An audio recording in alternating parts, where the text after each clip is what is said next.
On arrive à un des moments les plus importants de notre culte, qui est la lecture de la parole de Dieu, qui est la seule autorité de nos vies. Et je vous invite donc à lire le texte qui servira de base pour la prédication, qui soutiendra la prédication, donc, qui se trouve dans 1 Roi, on va lire le chapitre 3, du début à la fin.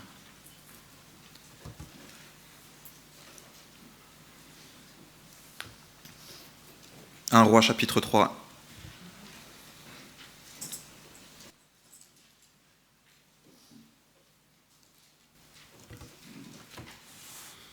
Il est écrit: Salomon s'allia par mariage avec Pharaon, roi d'Égypte. Il prit pour femme la fille de Pharaon, et il l'emmena dans la ville de David, jusqu'à ce qu'il ait achevé de bâtir sa maison, la maison de l'Éternel, et le mur de l'enceinte de Jérusalem. Le peuple ne sacrifiait que sur les hauts lieux, car jusqu'à cette époque, on n'avait point bâti de maison au nom de l'Éternel. Salomon aimait l'Éternel et suivait les coutumes de David, son père. Seulement, c'était sur les hauts lieux qu'il offrait des sacrifices et des parfums. Le roi se rendit à Gabaon pour y sacrifier, car c'était le principal des hauts lieux. Salomon offrit 1000 holocaustes sur l'autel.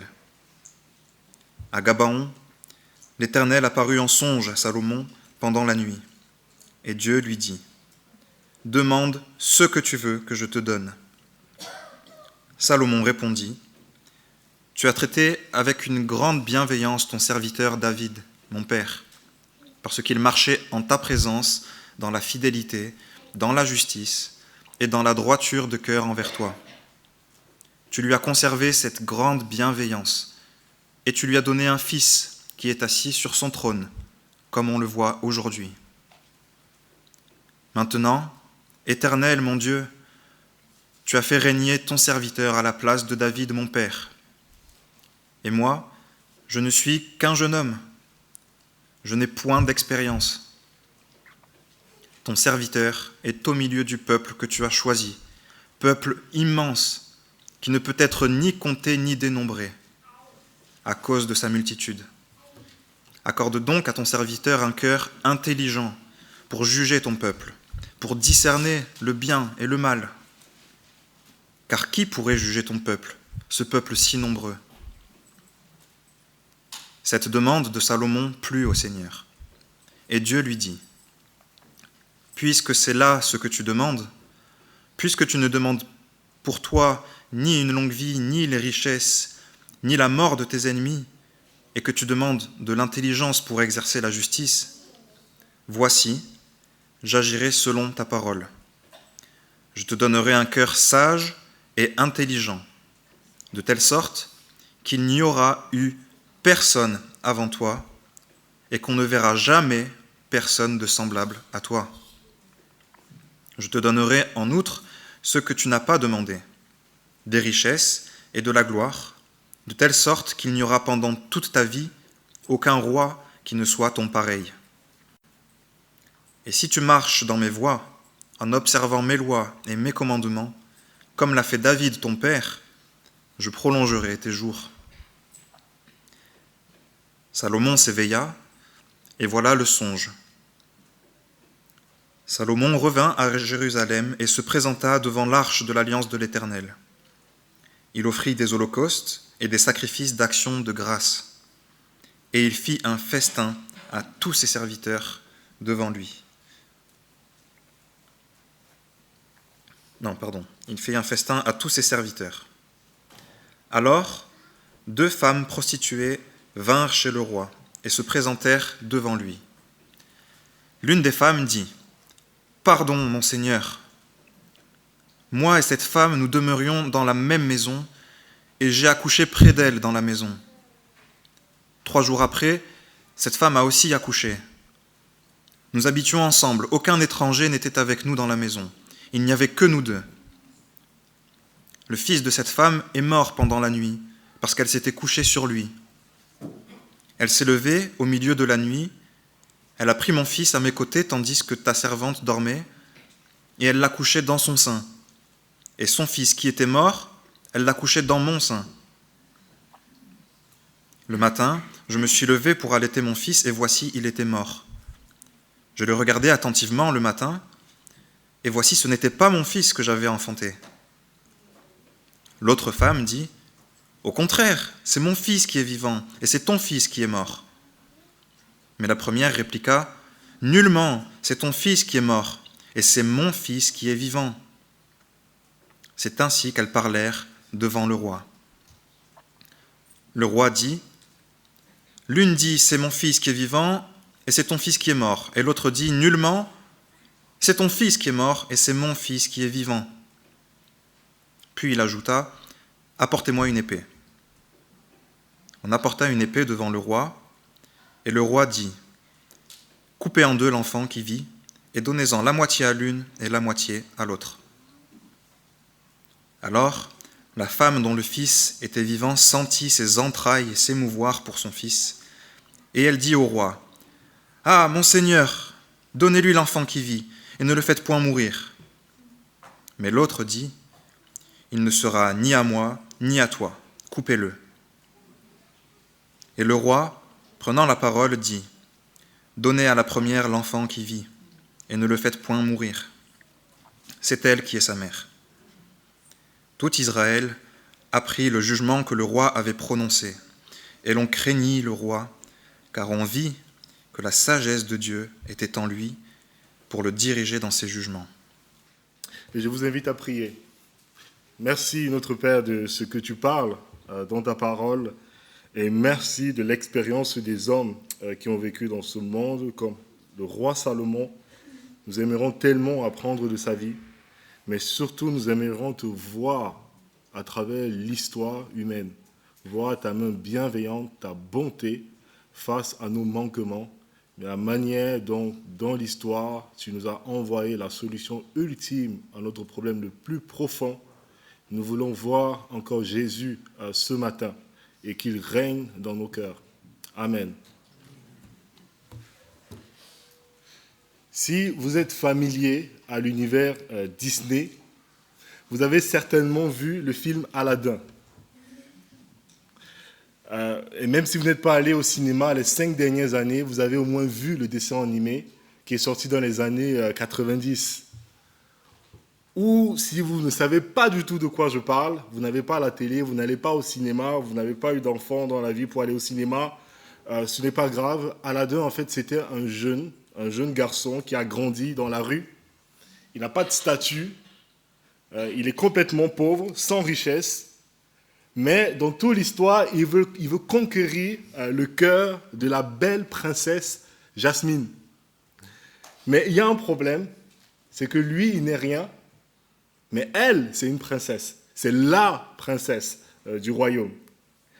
Et par le plus grand hasard, on nous dit que Aladdin tombe sur une lampe. Une lampe pas tout à fait comme les autres, parce que quand il frotte la lampe, on a un génie qui apparaît. Et donc, le génie, je ne sais pas comment on peut décrire ça, c'est une sorte de personne enfermée dans la lampe qui répond à tous les vœux. Et donc, ce génie lui dit, « Demande-moi tout ce que tu veux, et je le ferai pour toi. » C'est une très vieille histoire. C'est une histoire qui est tirée des 1001 nuits. Et c'est exactement à ce type d'histoire qu'on s'attend lorsqu'on regarde un Disney. Vous avez des palais, des princesses, des vœux exaucés par un peu de magie. Ça, c'est tout à fait normal pour un Disney. Mais lorsqu'on ouvre la Bible, on ne s'attend pas forcément à tomber sur une histoire qui, à première vue, ressemble un peu trop à Disney. Je ne sais pas si vous avez remarqué, dans le texte qu'il a lu tout à l'heure, Jonathan, on a un roi, on a une princesse, on a une apparition nocturne, et Dieu qui dit à Salomon, « Demande-moi ce que tu veux, et je te le donnerai. » Est-ce que vous voyez la ressemblance? C'est tellement frappant. Et donc, ça ressemble tellement à un Disney que certains ont sauté sur l'occasion pour dire que les histoires de la Bible sont des légendes. Ce n'est pas des histoires vraies. Mais ce qui est intéressant, c'est qu'à chaque fois qu'il y a une histoire dans la Bible qui ressemble un peu à une fable, il y a toujours un petit détail, un détail très précis qui nous rappelle que c'est des choses qui sont bien arrivées dans ce monde. Et donc, ce petit détail, très important, on le trouve au verset 1. Donc, verset 1, on nous dit que Salomon s'allia par mariage avec Pharaon, roi d'Égypte. Il prit pour femme la fille de Pharaon. Donc, pendant longtemps, les historiens ont pensé que c'était la preuve, ce verset, que c'est une fausse histoire, que c'est une fable qui a été créée de toutes pièces. Pourquoi ? Parce qu'on savait, en général, parmi les historiens à l'époque, que les pharaons ne donnaient jamais leurs femmes en mariage à des rois étrangers, leurs filles, à des rois étrangers. Donc ça, c'était la preuve que cette histoire ne pouvait pas être vraie. Donc les spécialistes pensaient que c'était de la fiction, jusqu'à ce que dans les années 80, des découvertes ont montré qu'en règle générale, c'est vrai. Les pharaons ne donnaient pas leurs filles en mariage à des rois étrangers, mais il y a eu une exception, une seule dynastie l'a fait, c'est la 21e dynastie des pharaons, entre 1060 et 960 avant Jésus-Christ. Miracle, une toute petite fenêtre dans l'histoire, et c'est justement la période qui correspond au règne de Salomon. Pourquoi ? Parce que Salomon est monté sur le trône autour de 980 avant Jésus-Christ. Une petite fenêtre dans l'histoire qui confirme ce que la Bible dit. Nous ne sommes pas ici dans un conte de fées. Ce n'est pas une fable, c'est la vraie vie. On a une histoire qui nous raconte comment Salomon a reçu une sagesse tellement extraordinaire qu'on a encore des répercussions aujourd'hui dans la vie des hommes et des femmes. Vous vous rappelez de la série qu'on a fait dans le livre de l'Ecclésiaste. C'est juste au-dessus de nous. Tellement incroyable. Mais ne pensons pas que ce texte est juste là pour nous apprendre quelque chose sur Salomon. Salomon, lorsqu'il écrit le livre des Proverbes, par exemple, il nous dit, il nous exhorte, il nous invite à chercher la même sagesse. C'est dans Proverbe 2, il dit « Mon fils ou ma fille, si tu reçois mes paroles, si tu gardes avec toi mes préceptes, si tu rends ton oreille attentive à la sagesse, et si tu inclines ton cœur à l'intelligence, si tu la cherches comme l'argent, si tu la poursuis comme un trésor, alors tu comprendras la crainte de l'Éternel. Car la sagesse viendra dans ton cœur et la connaissance fera les délices de ton âme. » Et ce que je vous propose ce matin, c'est d'aller à la recherche de cette sagesse avec le roi Salomon.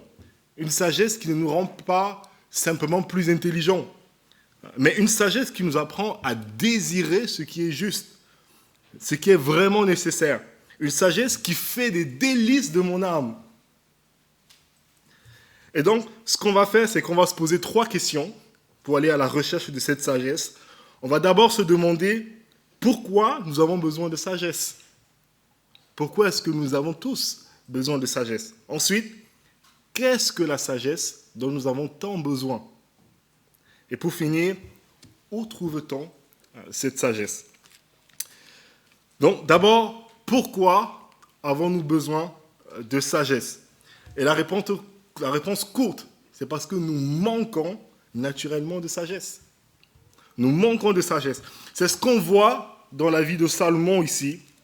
Vous vous souvenez que Salomon, on l'a vu la dernière fois, il vient de monter sur le trône.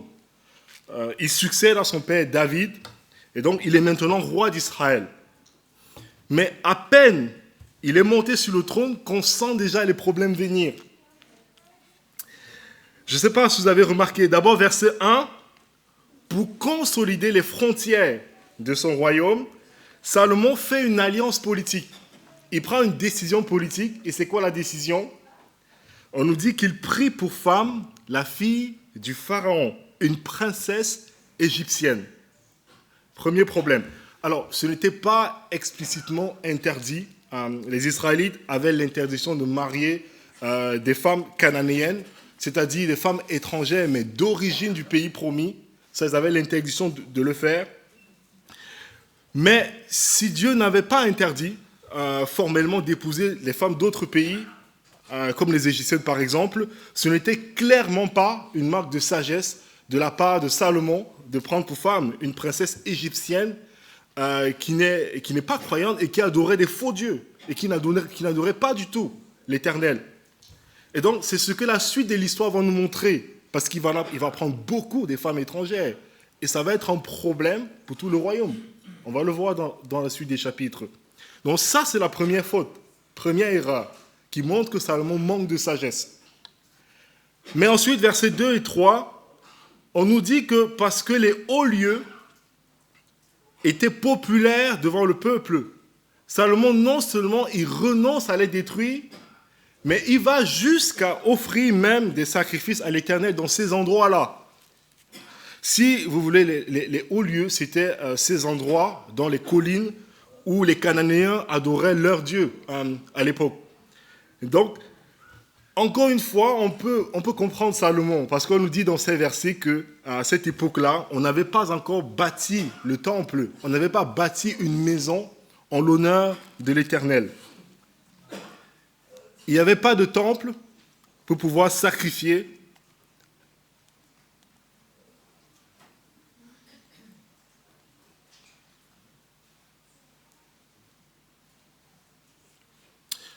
Donc, il n'y avait pas de temple à l'époque pour pouvoir sacrifier à l'Éternel. Donc, on peut comprendre que Salomon, naturellement, s'est dit, il y a un endroit propice à faire ce genre de choses, j'irai sacrifier à l'Éternel là-bas.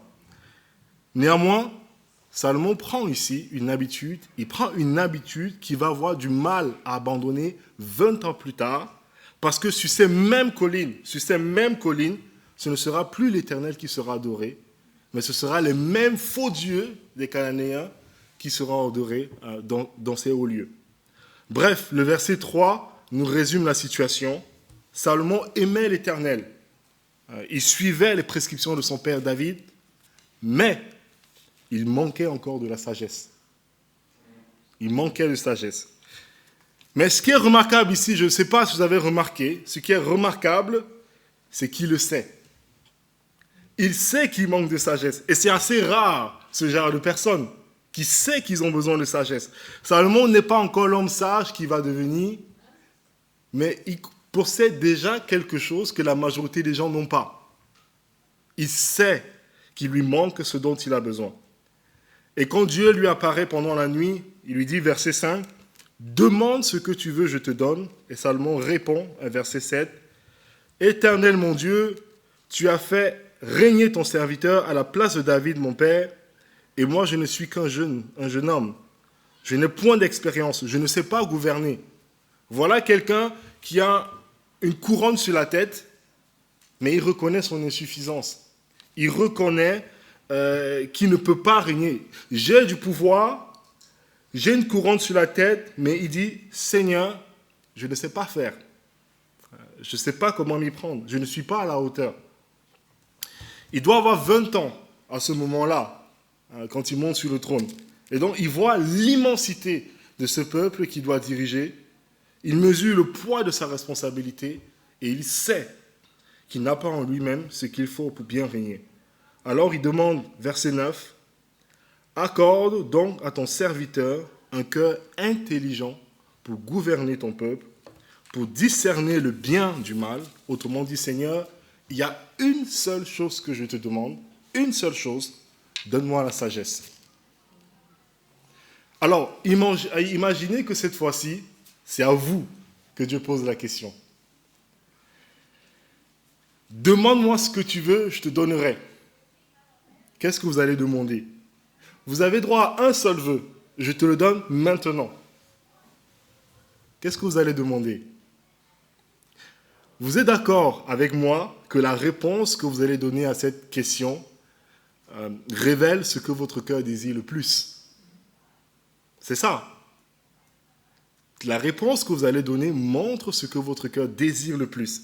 Et quand vous êtes seul, vous êtes chez vous, peut-être dans votre voiture, ou le soir, avant de dormir, quand il n'y a plus de bruit, et que votre esprit se met à vagabonder. Vous savez, ces moments où on sourit tout seul, on ne sait pas pourquoi. À quoi est-ce que vous pensez à ce moment-là? Qu'est-ce qui vous fait? Quels sont vos rêves? Ces choses que vous voulez? Où vont vos pensées? Qu'est-ce qui revient le plus souvent dans vos cœurs? Quelle est cette chose au sujet de laquelle vous dites « si seulement ça pouvait arriver ». Si seulement ça pouvait changer, alors je serais heureux, je serais comblé. C'est quoi cette chose? Pour certains, c'est la santé.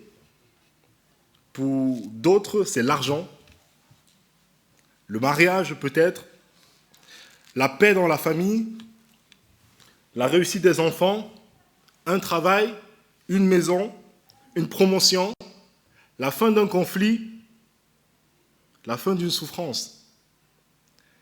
Mais qui d'entre nous demanderait spontanément de la sagesse? Je ne sais pas pour vous, mais moi non.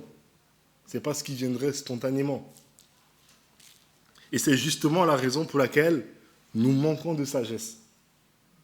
Nous manquons de sagesse parce qu'on a souvent tendance à croire que notre plus grand besoin, c'est ailleurs. C'est cette chose-là que je veux. C'est ça qui va me combler. Et je pense que je vous ai déjà raconté cette illustration de C.S. Lewis dans les Chroniques de Narnia, où il parle du passeur d'aurore. Le passeur d'aurore, c'est le nom d'un navire avec son équipage, donc qui traverse les mers et arrive dans un endroit qui s'appelle l'île obscure. C'est pas très réjouissant. Donc ça s'appelle l'île obscure parce que cette île ressemble à un grand trou noir qui attire tout ce qui arrive autour. Et donc, ils arrivent à cet endroit, ils avancent malgré tout, ils ne sont pas très rassurés. Et petit à petit, ils disparaissent dans l'obscurité. Après quelques heures, ils entendent un bruit dans l'eau. Ils prêtent l'oreille, ils se rendent compte que c'est un homme qui est en train de crier, un homme à la mer. Et cet homme à la mer crie « Fuyez, fuyez, virez de l'autre bord pour sauver votre vie ». Qu'est-ce qu'ils font? Ils le tirent de l'eau. Il le ramène sur le pont et lui demande « Pourquoi? Qu'est-ce qu'il y a de si dangereux? Qu'est-ce qui se passe ?» Et l'homme leur répond « Fuyez! Vous êtes ici dans l'île où les rêves deviennent réalité. » Et l'homme leur répond « Fuyez! Fuyez, c'est dangereux. » Je ne sais pas comment vous allez réagir si vous entendez parler d'une île où les rêves deviennent réalité. Peut-être vous allez chercher un billet d'avion rapidement. Et c'est très intéressant. Mais qui de nous ne voudrait pas y aller au final? Et c'est exactement la réaction de l'équipage. Pourquoi? Parce que l'un pense à la femme qu'il aimerait retrouver. Ah, c'est l'occasion. Un autre pense à un être cher décédé qu'il voudrait revoir. Chacun se met à penser à ce qu'il désire le plus. Mais l'homme leur dit, vous ne comprenez pas. C'est précisément la raison pour laquelle il faut fuir. Et C.S. Lewis dit, il y eut un silence d'une demi-heure environ, puis, dans un grand fracas, l'équipage au complet se jeta sur les rames pour virer de bord au plus vite, car il avait suffi de ce court instant pour que chacun se rende compte de ce que ce serait de débarquer dans un pays où les rêves deviennent réalité. De quoi se sont-ils rendus compte? Qu'est-ce qu'ils ont compris? Ils ont compris que la pire chose qui pourrait nous arriver parfois, c'est parfois d'obtenir ce que nous désirons le plus. Et je sais que beaucoup d'entre vous ne croient pas à ça. C'est la pire chose qui pourrait nous arriver. Pourquoi? Parce que ce que mon cœur désire par-dessus tout, je finis par en faire tout mon espoir. Le centre de ce qui me définit en tant que personne. S'il n'y a pas cette chose, la vie ne vaut pas la peine d'être vécue. Ça devient presque mon salut. Mais le problème, c'est que rien dans ce monde ne peut répondre à une telle attente. Rien, absolument rien. Et donc, au lieu de me combler, ça va me vider encore plus, m'aspirer dans un trou d'insatisfaction et de convoitise qui ne seront jamais assouvis. C'est la raison pour laquelle cette île ressemble à un trou noir qui aspire tout ce qui arrive autour.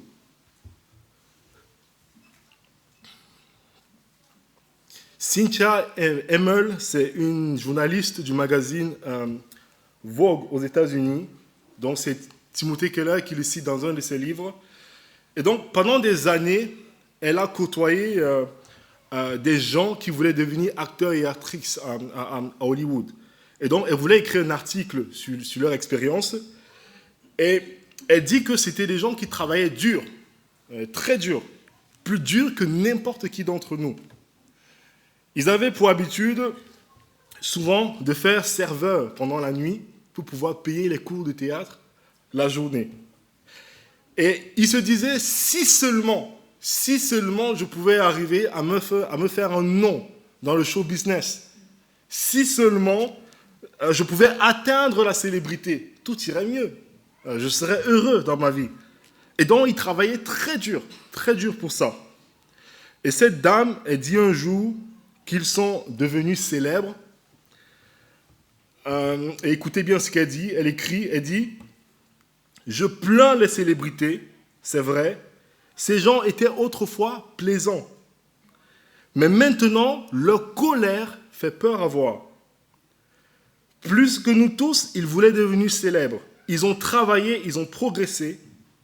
Mais dès qu'ils sont arrivés au sommet, beaucoup d'entre eux ont cherché la mort par overdose ou par un autre moyen. Ce ne sont pas des exemples qui manquent. Ils couraient après cette célébrité qui allait tout changer, tout arranger, rendre leur vie supportable, donner un sens à leur vie et du bonheur. Elle était là, la célébrité, mais rien n'avait changé. Ils étaient restés eux-mêmes et la désillusion les faisait hurler et les rendait invivables. Et voilà comment elle termine. Je pense que lorsque Dieu a envie de vous faire une blague, pour le moins indélicate, il vous donne ce que votre cœur désire. Je pense que quand Dieu a envie de vous faire une blague, pour le moins indélicate, il vous donne ce que votre cœur désire. Voilà pourquoi nous manquons de sagesse. Si seulement j'avais ceci, je serais heureux. Et ce n'est pas qu'une question de richesse matérielle, ou de popularité, ou de pouvoir. Et c'est très facile de voir que ces choses-là ne vont pas nous combler, ne vont pas nous rendre heureux. Mais il y a d'autres choses qui sont un peu moins évidentes dans notre vie. En particulier lorsqu'on demande à Dieu des choses qui ont l'air plus légitimes. Par exemple, vous passez une difficulté, une épreuve, et vous pensez, mais Seigneur, si seulement tu permettais que cette épreuve s'en aille, si seulement, tout irait mieux. Ce dont j'ai le plus besoin maintenant, Seigneur, c'est ça. C'est que cette souffrance parte, c'est que j'ai la guérison maintenant. Non, ce n'est pas vrai. Ce n'est pas vrai. Pourquoi ? Parce que sans sagesse, même si Dieu me donne ce que je demande, mon cœur va continuer de courir après autre chose. Après autre chose que lui. Sans sagesse, même si l'épreuve s'arrête, je vais mal utiliser la paix que Dieu me donne. Parce que mon problème, ce ne sont pas les circonstances, c'est mon cœur. C'est ça mon problème, et c'est ça notre problème à tous. Nous ne savons pas naturellement ce qu'il faut désirer. Nous ne savons pas naturellement ce qu'il faut poursuivre. Et quelle que soit la manière dont Dieu peut changer les circonstances de nos vies aujourd'hui, nous nous trompons souvent sur notre besoin le plus profond. C'est ça notre problème. Et Salomon, du haut de ses 20 ans, il nous dit, c'est de sagesse dont vous avez le plus besoin. Et pour ça, il faut maintenant qu'on passe à la deuxième question et qu'on se demande, qu'est-ce que cette sagesse dont nous avons tant besoin ? C'est quoi cette sagesse ? Alors, c'est dans la suite du passage. Regardez à partir du verset 10. On nous dit que cette demande de Salomon plut au Seigneur. Et certainement parce que Salomon a visé juste. Il savait ce qu'il fallait demander. Il a demandé ce qu'il fallait demander. Et Dieu dit, puisque c'est là ce que tu demandes, puisque tu ne demandes pour toi ni une longue vie, c'est-à-dire la santé, ni une longue vie, ni les richesses, ni la mort de tes ennemis, tu nous demandes de l'intelligence pour exercer la justice. Voici, j'agirai selon ta parole et je te donnerai un cœur sage et intelligent. Vous voyez ce qui se passe ici. Ce qui plaît à Dieu, c'est que Salomon a un cœur qui sait mettre la bonne chose à la bonne place. La sagesse, c'est chercher d'abord ce que Dieu aime, au lieu de commencer par son propre besoin, par ce que lui veut, il commence par ce que Dieu veut. C'est ça la sagesse. Et Dieu dit à Salomon, je vais te donner ce que tu m'as demandé. Mais en plus, je vais aussi te donner ce que tu ne m'as pas demandé. Je vais aussi te donner ce qui n'était pas ta priorité. Je vais te donner aussi bien les richesses que la gloire. Et c'est ce qu'on voit dans la suite de sa vie. On a deux histoires qui nous montrent que Dieu a bien fait dans la vie de Salomon ce qu'il a dit. Et donc, la première histoire, c'est qu'il donne à Salomon ce qu'il lui a demandé, c'est-à-dire la sagesse et le discernement. C'est les versets 16 à 18. Donc, on a deux femmes, on l'a lu tout à l'heure, deux femmes qui sont devant le roi. Chacune a donné naissance à un enfant. Et donc, pendant la nuit, une des deux étouffe son enfant par accident. Et voyant que le bébé est mort, qu'est-ce qu'elle fait? Elle échange les deux bébés. Elle échange. Le matin, l'autre se réveille et comprend que quelque chose ne va pas. Et quand elle regarde attentivement, elle se rend compte que ce n'est pas son fils. Alors, le conflit commence. Verset 22, l'autre femme dit, « Au contraire, c'est mon fils qui est vivant et c'est ton fils qui est mort. » Mais l'autre répliqua, « Nullement, c'est ton fils qui est mort et c'est mon fils qui est vivant. » Il n'y a aucun témoin. Il n'y a pas de preuve. Impossible de faire un test d'ADN. Ma parole contre la tienne. Qu'est-ce que Salomon va faire? Salomon décide de trancher. Si je peux dire vraiment, littéralement, trancher. Il demande une épée. On lui amène une épée, verset 24. On apporta une épée devant le roi. Et le roi dit, coupez en deux l'enfant qui vit, donnez-en la moitié à l'une et la moitié à l'autre. Évidemment que l'aide sociale à l'enfance ne va pas valider la procédure. Mais ce qui est intéressant, c'est que l'histoire se termine très bien. Pourquoi? Parce que ça permet de voir la réaction des deux femmes. Celle qui a déjà perdu son fils, naturellement, elle s'en fiche un peu. Mais l'autre, la vraie maman, qui est poussée par son amour pour son fils, s'écrie « Ah, mon Seigneur, donnez-lui l'enfant qui vit, et ne le faites point mourir. » Mais l'autre dit « Il ne sera ni à moi, ni à toi, coupez-le. » Et le roi, prenant la parole, dit « Donnez à la première l'enfant qui vit, ne le faites point mourir, c'est elle qui est sa mère. » Tout Israël apprit le jugement que le roi avait prononcé, et l'on craignit le roi, car on vit que la sagesse de Dieu était en lui pour diriger dans ses jugements. Dieu a donné à Salomon ce qu'il a demandé, c'est-à-dire un cœur sage pour gouverner et une capacité de discerner juste. Et très franchement, quand on lit ça, on ne peut pas s'empêcher de penser à ceux qui nous gouvernent. Beaucoup de nations iraient mieux s'il y avait à la tête des hommes et des femmes qui demandent d'abord la sagesse à Dieu pour faire ce qui est juste. Ce serait complètement différent.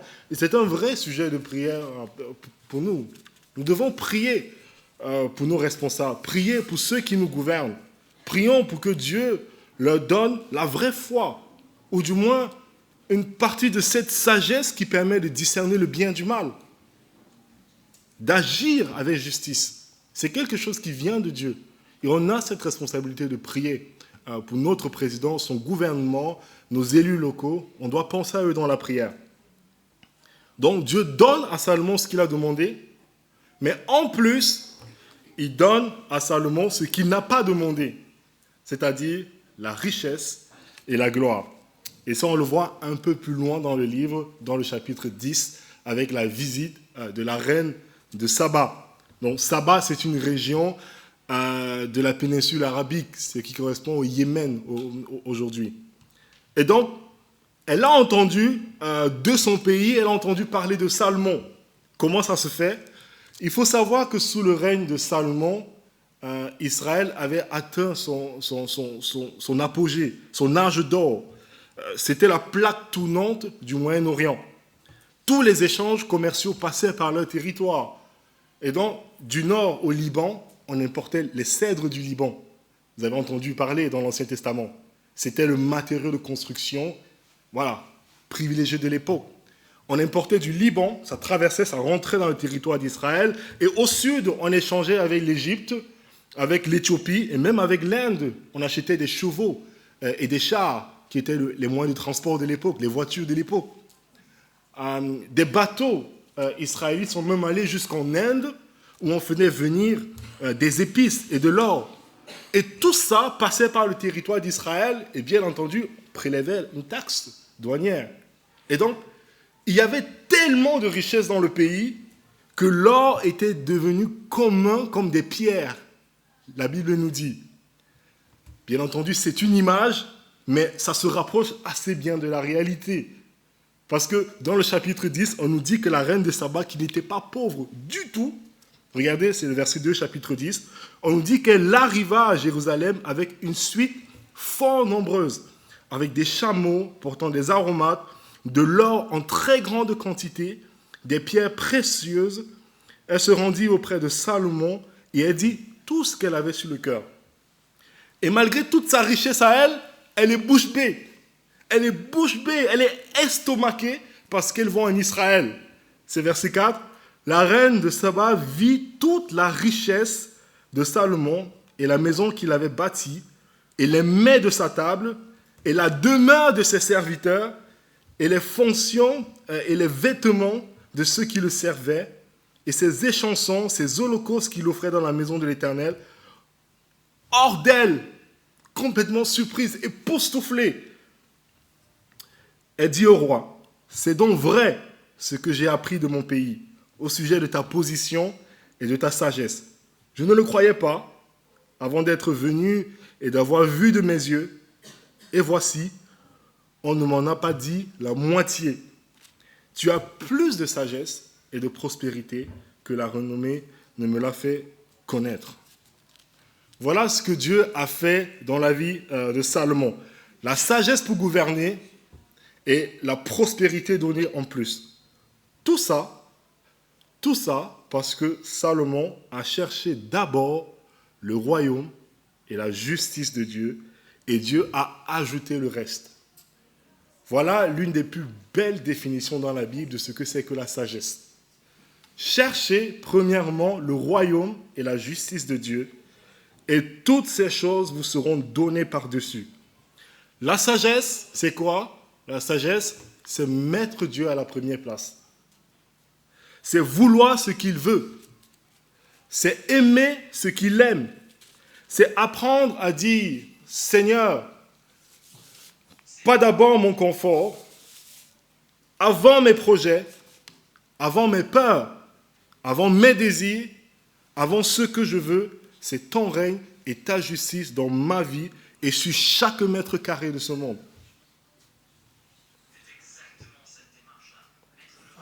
C'est exactement cette démarche-là. Ouais, donc c'est la bonne démarche, l'intelligence artificielle a raison. Mais je vais écarter un malentendu, parce qu'on entend beaucoup souvent dans les églises ce genre de choses. Certains disent que si je mets Dieu en premier dans ma vie, il va me donner automatiquement les richesses et la gloire. C'est toujours vrai.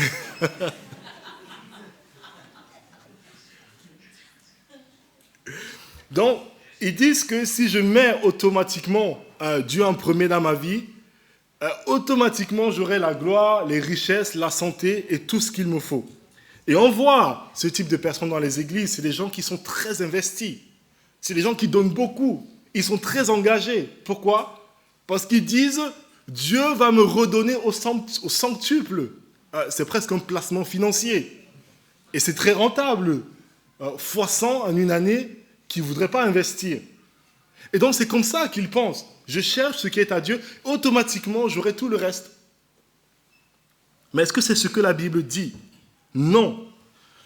Si nous mettons Dieu en premier dans notre vie, petit à petit, mes désirs vont changer.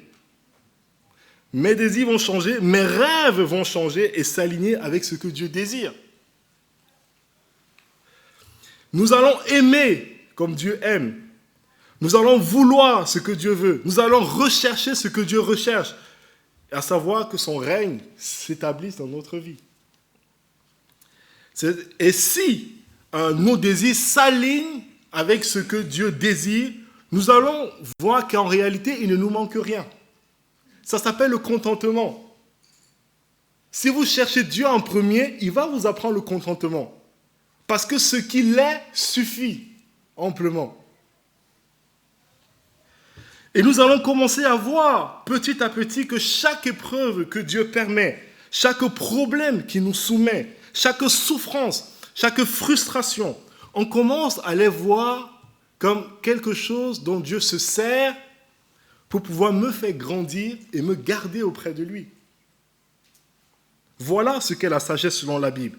C'est apprendre à faire confiance à Dieu au point d'accepter ce qui me contrarie comme quelque chose de nécessaire entre les mains de Dieu.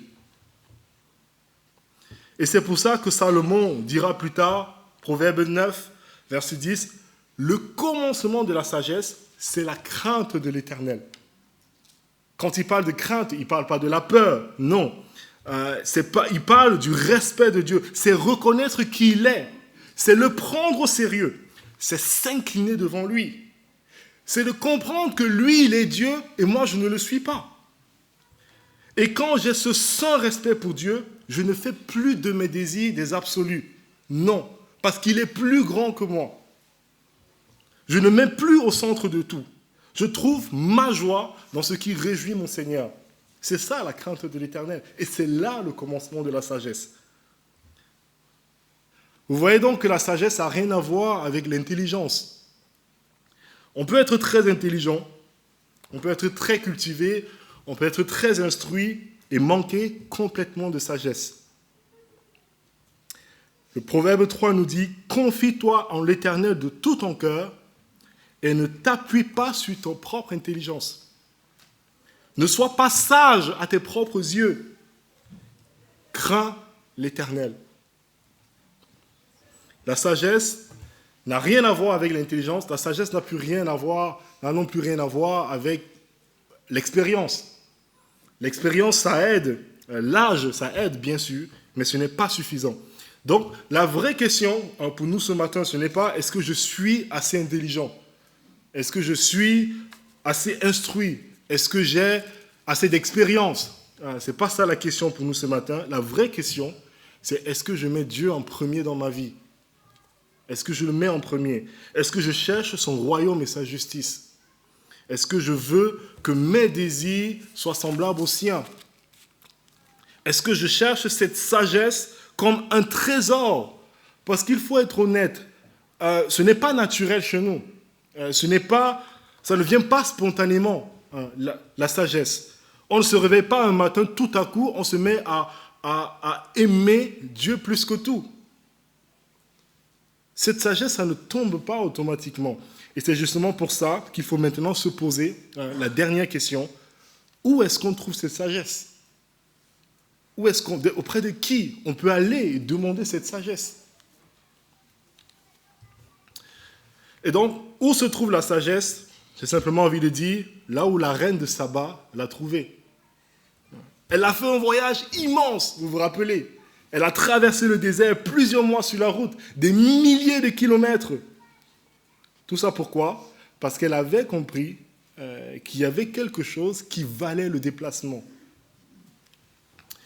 Et quelque chose qu'on ne trouve pas partout. Elle a trouvé cette sagesse auprès de qui? Auprès du fils de David, le roi Salomon. Mais je ne sais pas si vous réalisez à quel point Salomon était sage. Parce que parfois on lit, on ne se rend pas vraiment compte. Un roi, chapitre 4, c'est le chapitre suivant, nous dit que la sagesse de Salomon surpassait la sagesse de tous les fils de l'Orient et de toute la sagesse des Égyptiens. Pour avoir une idée, aujourd'hui, on considère, en tout cas les historiens, que les civilisations les plus sages et les plus intelligentes qui aient jamais existé, c'était l'Égypte antique, mais aussi la civilisation orientale, comment on les appelle, le nom j'ai oublié, la péninsule arabique, qui était très avancée en termes de recherche astronomique et autres. C'était des pionniers. Et donc, on nous dit que Salomon était bien plus sage que tous les fils de l'Orient et toute la sagesse des Égyptiens. Il a prononcé 3000 proverbes et composé 1000 cantiques. Il a parlé sur les arbres, depuis les cèdres du Liban jusqu'à l'hysope qui sort de la muraille. Il a ainsi parlé sur les animaux, sur les oiseaux, sur les reptiles, sur les poissons. Autrement dit, son intelligence touchait à tout. À tout. Il observait le monde, il comprenait le monde, il parlait du monde avec une telle précision que tous les peuples reconnaissaient en lui quelque chose d'exceptionnel. Cette sagesse de Salomon, nous pouvons encore l'écouter aujourd'hui. Dans la Bible, Dieu a tout conservé dans sa parole. Nous avons encore les proverbes, nous avons l'Ecclésiaste, nous avons le Cantique des Cantiques. Et parfois, j'entends souvent les gens dire « J'aimerais tellement être plus sage. » Très bien. Mais est-ce que tu lis ta Bible? Est-ce que tu ouvres ce livre dans lequel Dieu a déposé sa sagesse? Est-ce que j'écoute? Est-ce que je le médite? Est-ce que je laisse cette parole me reprendre, me corriger, me réorienter, m'encourager lorsque je fais bien? C'est comme ça qu'on apprend la sagesse. Et peut-être vous me direz, c'est qu'un livre. C'est pas pareil. La reine de Saba, elle a pu rencontrer Salomon. Elle a pu lui parler. Et le texte dit même que quand elle est arrivée devant lui, elle lui a dit tout ce qu'il y avait dans son cœur. C'est beaucoup plus personnel. Elle ne lui a pas juste posé 2-3 questions théoriques. Non, elle a ouvert son cœur devant lui. Est-ce que vous n'aimerez pas avoir un mentor sage? Est-ce que vous n'aimerez pas avoir un conseiller qui a réponse à tout? Quelqu'un auprès de qui vous pouvez simplement venir, ouvrir votre cœur, déposer tous vos questionnements, recevoir la parole juste de quelqu'un qui est sage. Un conseiller qui voit clair et qui ne se trompe jamais. La Bible nous dit qu'un tel conseiller existe. Il existe. Mais il est plus grand que Salomon. Encore plus grand. En fait, Salomon était en réalité un avant-goût. C'était une préfiguration. C'était qu'une image du vrai roi sage.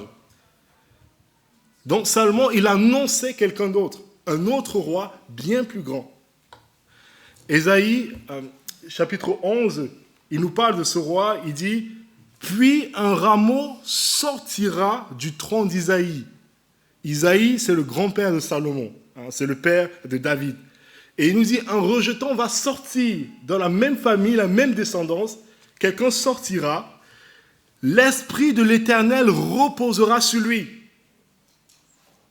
Quelles sont les caractéristiques de cet esprit qui reposera sur lui? Esprit de sagesse et d'intelligence, esprit de conseil et de force, esprit de connaissance et de crainte de l'Éternel. Il respire la crainte de l'Éternel, c'est ça la sagesse. Il ne jugera point sur l'apparence, il ne prononcera point sur un oui-dire, il jugera les pauvres avec équité, il prononcera avec droiture sur les malheureux de la terre, comme Salomon l'a fait avec ces deux prostituées. Mais il ne parle pas ici de Salomon, puisque le prophète Ésaïe prophétise des siècles après. Il annonce un autre fils de David, un autre descendant de David, un roi plus juste, un roi plus droit, un roi rempli non pas seulement d'une sagesse reçue, mais de l'esprit même de sagesse. Un roi en qui la sagesse de Dieu habite parfaitement.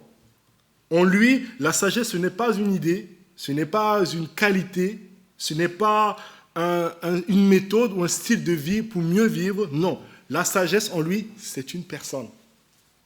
Et cette personne, c'est Jésus-Christ. C'est d'ailleurs exactement ce que Jésus dit de lui dans le Nouveau Testament. Lorsqu'il est dans une discussion avec les pharisiens, il dit, la reine du midi, c'est la reine de Saba, se lèvera au jour du jugement avec cette génération et la condamnera, parce qu'elle vint des extrémités de la terre pour entendre la sagesse de Salomon. Et voici, il y a ici plus grand que Salomon. Plus grand, plus sage, plus glorieux, plus juste, plus digne d'être écouté, plus digne d'être recherché. Nous avons devant nous le Fils de Dieu, la sagesse incarnée. Et pourtant, combien de fois nous le négligeons? Combien de fois? Combien de fois nous vivons comme si d'autres voies étaient plus sages? Comme si d'autres conseillers étaient plus sages. La reine de Saba a traversé le désert des kilomètres pour rencontrer Salomon. Et nous, combien de fois nous passons des journées entières sans chercher celui en qui sont cachés tous les trésors de la sagesse et de la connaissance? C'est ce que l'apôtre Paul dit. En Christ sont cachés tous les trésors de la sagesse et de la connaissance. Pas quelques, non, tout. Tout, c'est en lui. Alors, pourquoi chercher ailleurs ce qui est en Jésus-Christ? Qu'est-ce qu'on attend? Qu'est-ce qu'on attend pour recevoir de lui cette sagesse dont nous avons tant besoin? Il veut nous la donner. Il veut nous sauver de notre folie. Cette folie qui veut absolument accoster sur l'île où les rêves deviennent réalité. Cette folie qui veut absolument trouver ailleurs qu'en Dieu le bonheur et la prospérité. Mais parce que Jésus veut nous sauver de notre folie, il est devenu fou pour des fous que nous sommes, afin de nous rendre sages. La Bible dit que la mort de Jésus sur la croix, c'est une folie. Pourquoi c'est une folie? Parce qu'il n'y a pas plus fou qu'un juste qui meurt à la place des injustes. Lui, il a pris la place de ceux qui l'ont rejeté. Le Fils de Dieu a porté notre folie, notre idolâtrie, notre péché. Il s'est fait folie sur la croix et ce ne sont pas des cadeaux qui lui ont été apportés, comme la reine de Saba a fait avec Salomon. Non. Pour lui, il a eu droit au fouet. Il a eu droit à une couronne d'épines. Il a eu droit au vinaigre en termes de boisson, des crachats et des moqueries. Et vous savez quoi? Il n'a pas résisté. Il n'a pas résisté. Et c'est la preuve qu'il est seul sage. Il a mis le royaume de son Père en premier. Il a aimé la volonté de son Père plus que sa propre vie. La sagesse a été crucifiée pour les fous, afin que nous devenions sages en lui. Jésus-Christ, il est ma sagesse, il est ma vie. Pourquoi chercher ailleurs qu'en lui? C'est en lui que se trouve la sagesse. Alors, j'aimerais juste conclure très rapidement. Donc, on a vu pourquoi est-ce que nous manquons de sagesse. On a vu qu'est-ce que cette sagesse dont nous avons tant besoin. On a vu où il faut la trouver, cette sagesse. Je vais juste conclure très rapidement en donnant 2 applications. Donc, tout ce qu'on a vu ce matin nous encourage à 2 choses. Premièrement, nous devons demander à Dieu la sagesse. Nous devons demander. C'est presque banal, mais est-ce qu'on le fait souvent? Est-ce qu'on le fait souvent? Jacques, chapitre 1, nous dit, si quelqu'un d'entre vous manque de sagesse, qu'il la demande à Dieu, qui donne à tous simplement et sans reproche, et elle lui sera donnée. Tu as peut-être du mal à comprendre ce que tu traverses dans ta vie aujourd'hui. Tu vois peut-être pas ce que Dieu est en train de faire. Tu ne comprends pas comment cette épreuve que tu vis peut servir le royaume de Dieu. Demande la sagesse. Demande-lui la sagesse. Il te la donnera. Et tu ne comprendras peut-être pas tout à la fin. Mais tu craindras l'Éternel et tu lui feras confiance. C'est ça la sagesse. Et sachant qu'il y a des gens ce matin qui nous visitent et qui ne sont pas encore chrétiens, la première chose à faire, ce n'est pas de devenir sage d'abord en vous-même. Non, ce n'est pas ça. C'est de venir à Jésus-Christ. C'est lui la sagesse de Dieu. La sagesse se trouve en lui. Vous n'avez pas aujourd'hui à traverser le désert et faire des milliers de kilomètres comme la reine de Saba l'a fait.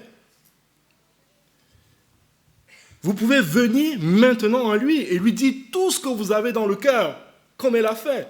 Maintenant, vous pouvez le faire.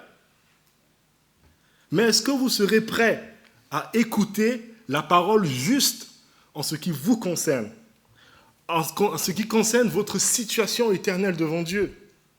Est-ce que vous serez prêt à écouter l'homme sage? Est-ce que vous serez prêt à lui demander pardon? Est-ce que vous serez prêt à mettre en lui votre confiance parce qu'il est Dieu et vous ne l'êtes pas? Donc, demandons à Dieu la sagesse. C'est la première application ce matin. Ensuite, montrons la sagesse, pour terminer. Parce que la sagesse dans la Bible, ce n'est pas juste savoir beaucoup de choses. C'est une manière de vivre. C'est mettre Dieu en premier dans sa vie. Et ça doit se voir. Et Jacques, toujours, il dit, « Lequel d'entre vous est sage et intelligent, qu'il montre ses œuvres par une bonne conduite avec la douceur de la sagesse. » La sagesse d'en haut est premièrement pure, ensuite pacifique, modérée, conciliante, pleine de miséricorde et de bons fruits, exempte de duplicité, d'hypocrisie. Voilà à quoi ressemble la vraie sagesse. Voilà à quoi ressemble Jésus-Christ.